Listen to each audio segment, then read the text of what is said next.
name of the film next week is The Lemon Tree, but it's strangely not the lemon tree that you're reading. It's actually a completely different story, a completely different film, but for some strange reason with the exact same name. So I don't really know how to explain that to you, but it's a very good film, very important, really gives a personal look at this issue.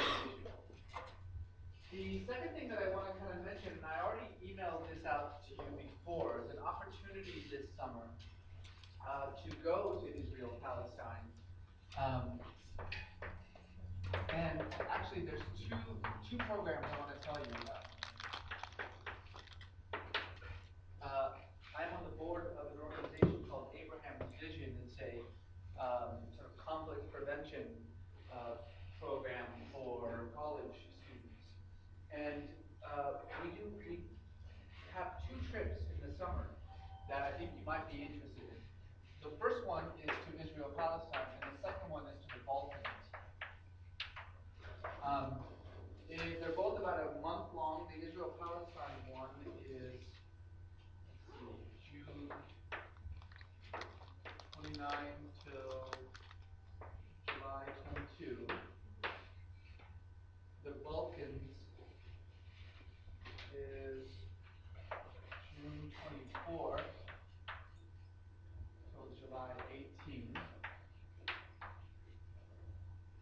And what these two trips allow you to do is in a very small group with college students all across the country, maybe like 20, 25 people at most, gives you an opportunity to spend a month actually in the field. In Israel, Palestine, you go to the West Bank, you go to Gaza, you stay in Jerusalem. You get to actually speak to Israelis and Palestinians who are on both sides of this conflict. You get a chance to talk to people working towards peace. You get a chance to talk to people working against peace. And it's a sort of month-long seminar, but in the actual field, where this conflict is actually taking place. You get credits for it. You can get between 2 to 4 units, depending on what you need or what you're looking for. So it is a credit, a unit giving program, and there are fellowships available. There are fellowships available. So I mean, I don't know what the cost is. It's not that much actually. The cost is actually uh, pretty cheap, and it includes room and board, and I think it also includes your flight. And then also it includes the units. But I want to tell you what you can sort of get. Those of you who are interested in this, you can go to Center for Transformative Education. It's a long one, but write it down. Center for Transformative Education.org.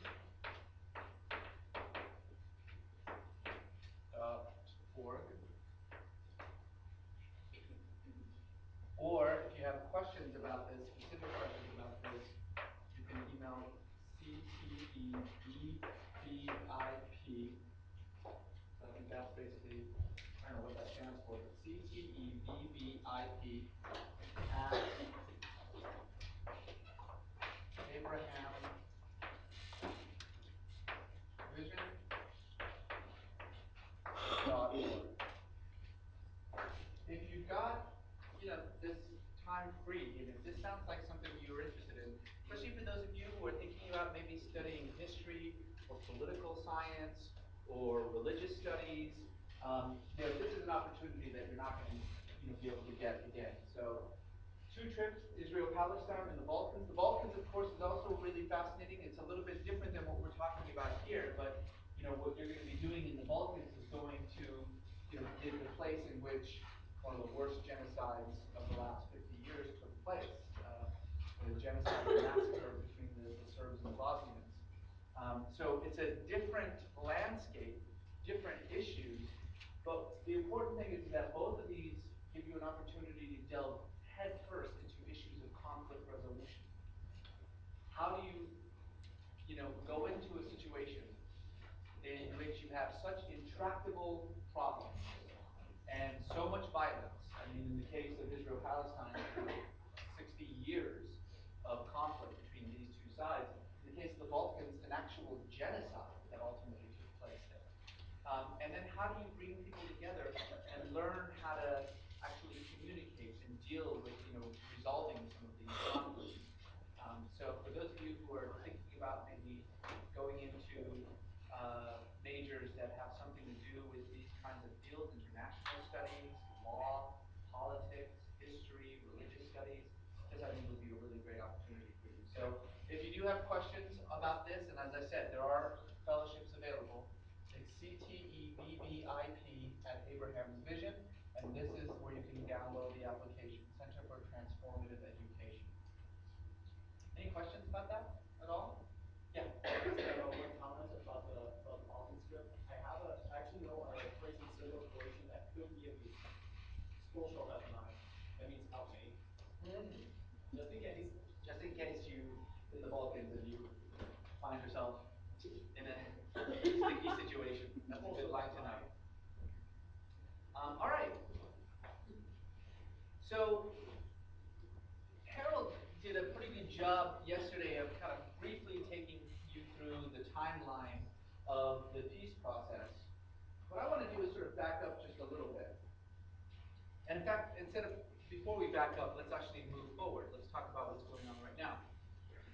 President Obama came into office a year ago, and part of the pledge that he made is that he was going to get involved deeply and personally in this Israeli-Palestinian conflict, like most of his predecessors had done. President Clinton spent 8 years in the region, shuttling back and forth between, Jerusalem and Damascus and Cairo and Beirut, trying really hard to kind of bring all the different parties together, really create a lasting peace process between the Israelis and the Palestinians.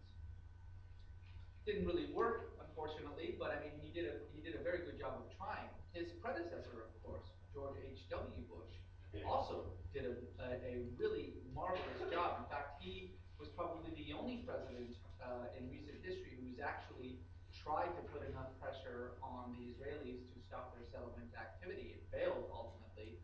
And then of course, H.W.'s predecessor, Ronald Reagan, again, also worked very hard on this issue, sent a whole host of ambassadors to the region, constantly shuttling back and forth between the Israelis and the Palestinians.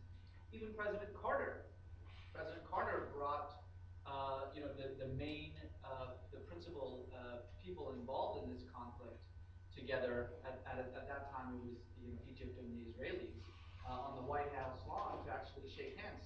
President Carter was the one who ultimately created a peace process between Israel and Egypt, these two countries that had fought, remember, 3 wars against each other. Israel at this point now has a peace process. Remember, the wars between the Arab countries and Israel in 48, and 67, 73 were between Israel